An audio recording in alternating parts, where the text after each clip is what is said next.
Morrissey's on next. I've been dreaming of a time when the English are sick to death of Labour and Tories.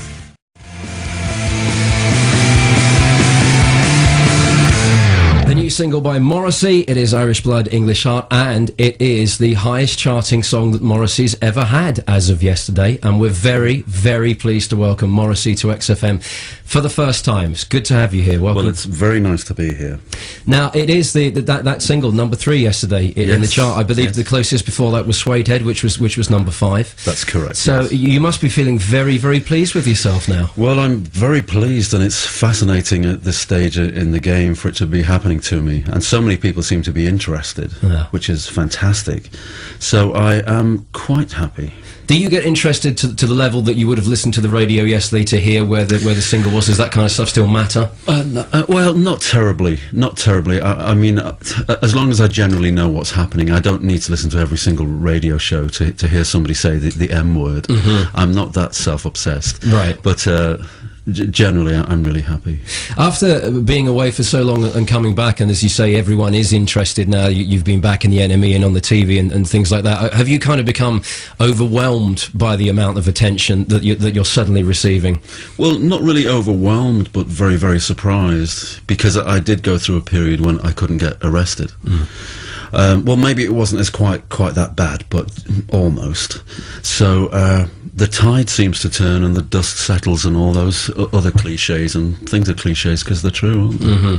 Do you think in some ways there could be a whole new generation of Morrissey fans that are going to come to the forefront this time around? Because whenever I read stuff in the press, it's always Morrissey, the ex-Smith singer, and the solo career and blah, blah, blah, blah, blah. But it strikes me that having been away for so long and now you've got all this attention, you could get young kids that you could sort of save them from the pop idol abyss in a way, and lead the way for a new generation. It's true, because not every single 12, 13, 14-year-old is moronic.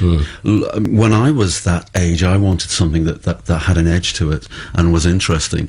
And so I think young people are always sort of too easily dismissed and never really catered for. As far as the ex-Smith thing is concerned, I don't mind that, because even in America, McCartney is always referred to as ex-Beatle, so that must infuriate him. But as far as the audience is concerned, especially in America, they're very, very young, and it's fascinating to me. I guess it's quite good for you to attract that young audience here as well, because you've got something to say, that there's more of a depth to you that they're not going to get if they just end up watching someone like Will Young. Well, that is absolutely true, isn't it? Yeah.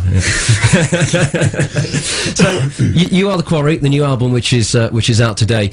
How old are some of these songs? Were you writing over the period when you didn't have a record deal? Do some of them date back years? Yes, some of them are 4 years old, but some of them are just from last year. So it's a mixture of those two. And this idea that it's the definitive Morrissey album, is that because you had so many songs to pick, to choose from?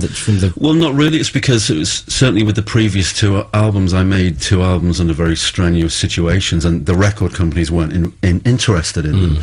So when the record company isn't really interested, you sort of deflate slightly, because they aren't rallying round, they're not eager to hear the finished thing, and they don't plan anything for it. So your spirit drops a bit.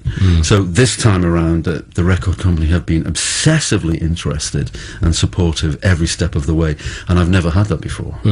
When you're making the new stuff, at what point did the band get involved with things? Like, do you write all the words and then show them what you've done, and they put music around it? No, not at all.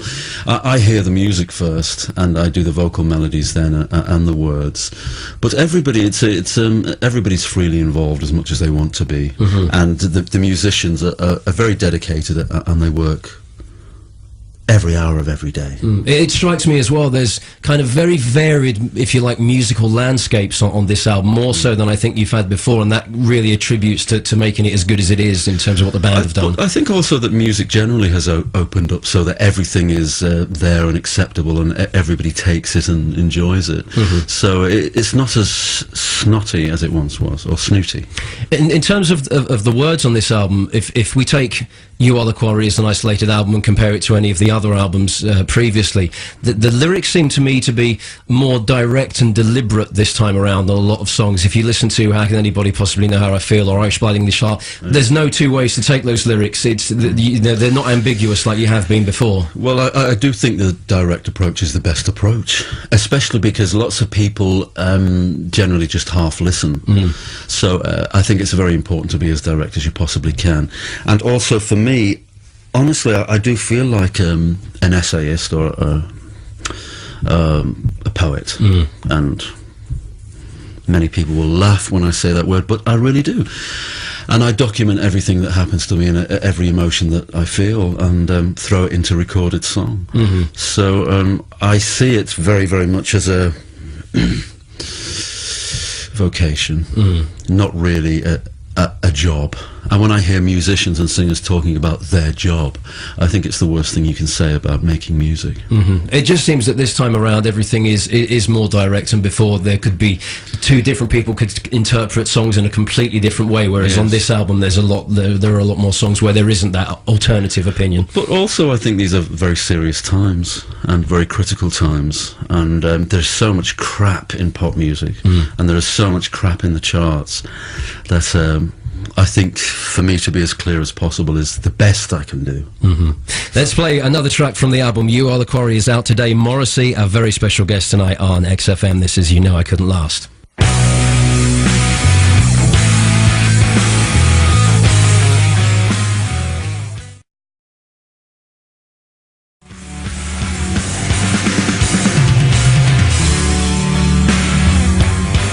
Brand new music from Morrissey tonight. Music Response, Ian Camfield here, and Morrissey, our very special guest this evening on XFM. That track, the last track on the album, is that kind of the track that really relates to the title of the album, in the sense that you're talking about managers, critics, even fans, in the sense that you were the quarry, but now they are? Is that the link? Yes, because certainly in the mid-90s I had been through so much, and towards the late 90s I'd received lots of criticism and lots of people were telling me it was over. And I often find that when that happens, because everybody follows and everybody says the same thing, that the audience began to say it. And even though in a live sense they have never deserted me, they've always been there, but I did receive criticism from them. And I felt that I was going through so much personally that I often wondered what people expected. Sometimes people really do expect blood. Right. And did it really get to that point where there were people saying it's over, and that was what made you kind of go, right, I'm going to take some time off from this? No, I didn't really ever take time off, to be honest. I mean, whatever happened to me was just a natural course of events, and I don't feel as if I've been away, and I don't feel as if I'm coming back. So, but there was a point when a lot of people were saying very negative things about me, and I always knew it wasn't true, and I always knew that the things would become even again for me. But obviously, as an emotional person, you must have felt a degree of hurt, even though in the back of your mind you knew that this wasn't going to last forever. Yes, but nonetheless, it's quite difficult to experience when it happens. Yeah. Do you see every album as a chance for settling scores in terms of what you write in the words? Well, not really, but it's just important to me to document exactly how I feel, and if I do feel a sense of rage at certain things, then I have to say it. And there's an autobiography coming as well, which I'm afraid so. Yes. Well, I mean, I kind of figure it's just all me, isn't it? Me. Well, it's certainly your time again, isn't it? Well. So it's the good time for the book. I always get the impression that whenever there is an autobiography that's coming out from anyone, there's a sense of, I wonder what they're going to say about me in it, and so on and so forth. I would imagine that the Morrissey autobiography must be instilling large amounts of fear in so many people. Well, that's to be hoped. It really is. I mean, that's partly the purpose of the autobiography. So, revenge is nice. Do you think it's maybe your independent, strong character which has resulted in you having so many enemies out there? I think it is, yeah, because I think people really only like you when you're slightly pathetic and you're saying, please help me. But when you say to people, forget it, I don't need you, then they become enraged and they want to dislodge you. And certainly in this weird music business, when everybody has an ego the size of the planet, if they feel rebuffed by you, and I've been through many managers and damages and so forth, that it becomes their life obsession to get you back. Really? Well, you say really, but you must know it's true. And I don't know why you're laughing. But you can.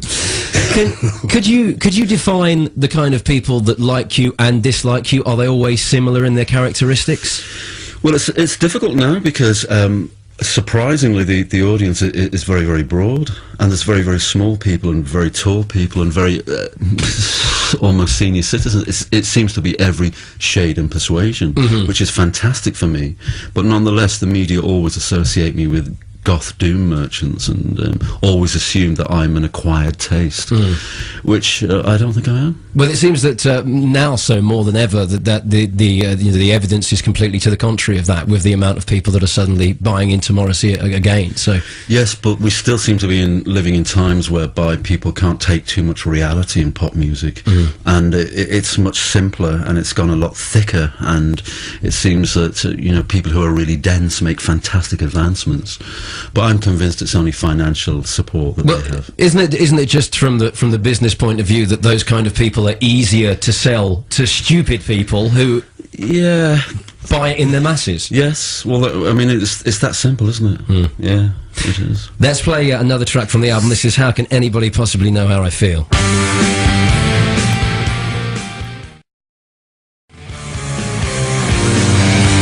Brand new Morrissey tonight. You Are The Quarry. The album is out this week. Morrissey is here, special guest on Music Response tonight. When you moved off to LA at the end of the 90s, was it a kind of feeling that in England, as we've spoken about, people were saying it's over? There's a big kind of British sense in which you get, knocked up and knocked back down again, and also I think that the British, it's a very British thing to kind of praise people for a certain set of qualities and then a few years later criticise them for those same qualities. Was LA a kind of sanctuary for you because that's not in the Americans' nature to do that? Well, it's not, but I mean the most annoying thing about the British criticism is that everybody says exactly the same thing, and when one music paper attacks you, the rest of them do, and then everybody says the same thing, and then when somebody says, oh, you're back and you're on form and we love you, then everybody says we're back on form and we love you. But so it was partly all of that, but also I wanted to turn 40 somewhere else, right? And there seemed to be less reasons for me to stay in England, however much I absolutely love it. What was your take on the kind of music scene in the States at the time? Because you're obviously very disillusioned with the mechanics of how things work on this side of the pond. Is it better over there? Well, it's never been better. Absolutely never, and it is all about money and nothing else. And it's heavy rap and disco and dance and so forth. And there doesn't seem to be anybody with any degree of personality or any views, which I find fascinating. Well, it must be a really good place for you to go and people watch, because you must be one of the biggest people watchers. And if you go to LA, well, it's no good because in LA you can't really walk around. Whereas here, you walk around and you're in the midst of people and the cut and thrust of everything, and it's fascinating. Much more interesting here, I think. But can't you just go and sit in a branch of Starbucks and watch what comes in and goes out and make observations? Yes, you can, but not much comes in and goes out because everybody drives around and so forth, and the people are less interesting. Really? Yeah. And it's harder to observe people through the windscreen, I guess. It is. It is, especially with my eyesight. Do you get out to many shows over there? Because every so often we see in the Enemy, Morrissey was spotted at the back of the Franz Ferdinand gig. You seem to pick up on these small British acts that must be very small on that side of the pond. Well, I've always had a really keen ear and nose, and it was interesting to see the Strokes before they were signed, and they were absolutely fantastic. And yes, I see most things because everything passes through Los Angeles, and they only just play very small gigs, but they're very interesting. What about the bread and the cheese? I have to bring this up because they don't do it very well, do they? Well, food in America is terrible. Everything is terrible. So when I come back here, just to go to Marks and Spencer's and the Stainsbury's and all those. And I did say Stainsbury's. The food is fantastic. Yeah, it just struck me as a British vegetarian. Yeah. It must be very difficult because you're going to want your bread and you're going to want your cheese. And exactly, but I mean everything. So many things in Marks and Spencer's are for vegetarians. Can we mention Marks? Yeah, we can mention Marks and Spencer's. Everything is for vegetarians, and in Tesco's and all the main. Whereas in America they don't do that. Really, they don't have the little vegetarian V, which is disgraceful. But they don't acknowledge vegetarians at all in major supermarkets. So I find the food really difficult in America. When you come back here, and particularly now you're back on this trip, and everything does seem to be falling into place for you again, do you sort of wander around and think, oh, maybe I'd move back here now? Are you happier being back here on visiting? Well, I think I feel snatches of that every time I come back, but I'm not so egotistical that I think, well, I'm in the charts now, I'll come back because somebody must like me somewhere. I don't really measure the worth or value I have as a human being by the top 40. But it's a minor consideration. We're going to play another track from the album now. I believe this will be the second single. First of the Gang to Die is going to be the next single from the album. That's absolutely true. I don't know how you know that, but it's true. Well, because I did the research. Well, that's how you know it. First of the Gang to Die. This is from You Are The Quarry, new Morrissey, which is out today.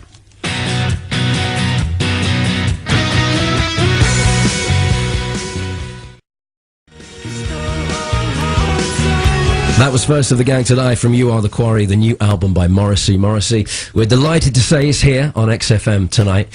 The timing of this album release, did you really spend all that time in LA trying to get a record deal, trying to make it come together, or did you kind of feel like 2 years ago, right, I'm going to start working on some new material now? Well, no, nobody really believes me, but I did do the rounds of all the majors, and I did really try to find a place, find a label, but they were all shocking.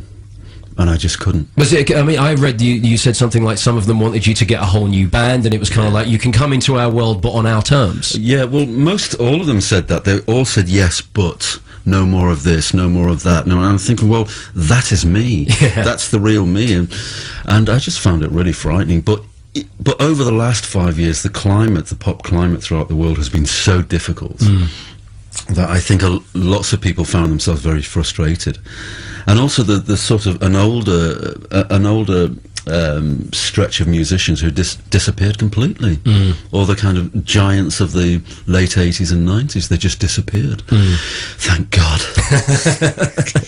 Every review that I've read of this new album, everyone is praising it, and they all say, oh, you know, it's as good as Your Arsenal or Vauxhall and I and stuff like that.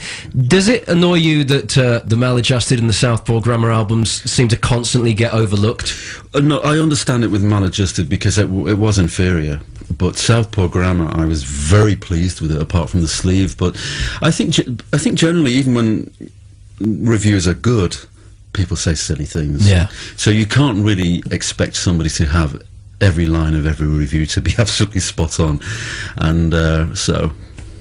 The artwork thing as well is a big thing, I know, because you were disappointed with what they did with the picture on Maladjusted, and you admit you even let yourself down for Southpaw Grammar. Yes. You took charge this time. Was it your idea, the gun artwork that's on the picture? Absolutely, yes. I wanted a picture with strength and resolve, and what better than a Tommy gun?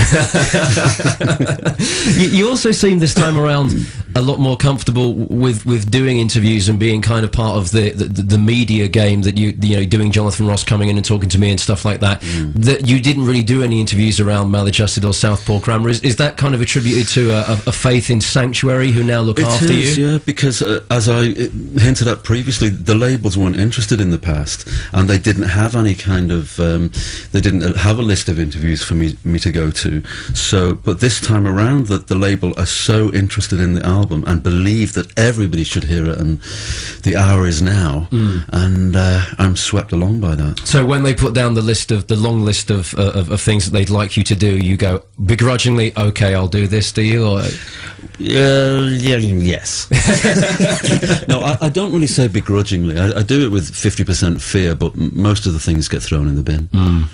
Talking of the fear, I want to ask you about the NME, going back and doing that. First of all, why did you decide that you would break the silence and go and do an interview with them after so long? Because they're completely different people now, and it's a completely different magazine, and life has jumped on. And they were very nice in their approach to me, and I thought, well, it's about time. And I also felt that this album is so fantastic and absolutely the best of me that why hold back? And when you did the interview, were you very nervous about talking to them again? I was anxious because part of me, the lack of trust from previous years, and they did try to wipe me off the face of the planet. Yeah. And I mean, if they'd heard that I had jumped off a cliff, they would have been thrilled. But it's a different time now. It really is. And doing Jonathan Ross, the first ever TV chat show, or doing the NME, which was more daunting for you? Definitely, as you can guess. Say it. Jonathan Ross? Yes. But you look great on there. Smoke screen. Even my mum called me and said his voice sounded fantastic. Really? Well, that's the market I'm chasing. No, I was a bag of nerves, to be honest. Well, they're nasty situations to be in, those kind of talk show things, aren't they, when you've got all that attention from... It's certainly a world in itself. Yeah, and having to sit in a green room with Dale Winton beforehand can't have made things any more comfortable. I think he was more uncomfortable than I was. Because he was sat near me. This is The World is Full of Crashing Balls. It's more new Morrissey on XFM.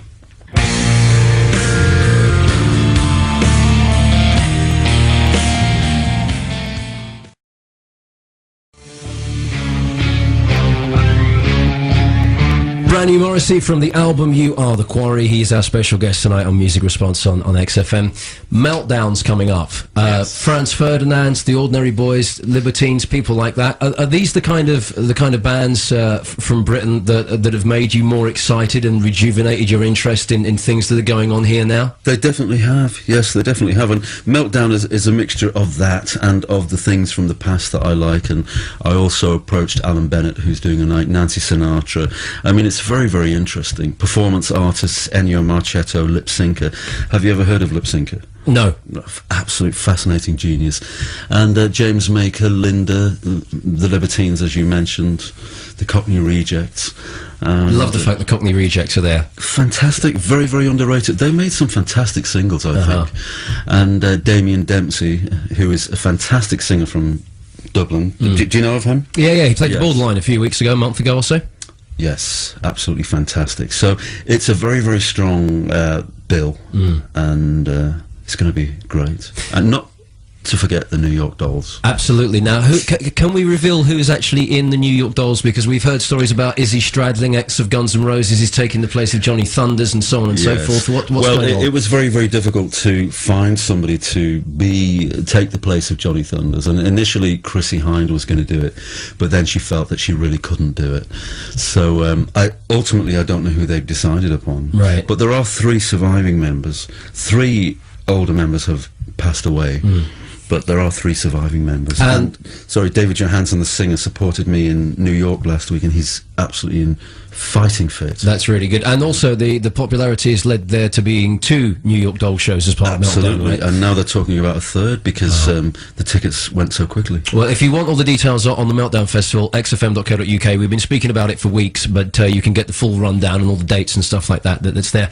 The Nancy Sinatra connection, is it true that she randomly one day called you and said, I want to meet, and that sort of started the friendship? Absolutely, yes. She was in a hotel in London, and she just tried to reach me and asked me to come to the hotel. And do you know why? Was it what? Well, excuse me, I don't really know why, but she had every single CD, and she knew everything. Right. And she's a fantastic person, has become a great friend, and she's releasing a single on the Attack label in July, which is a track from You Are The Quarry, her version of, obviously.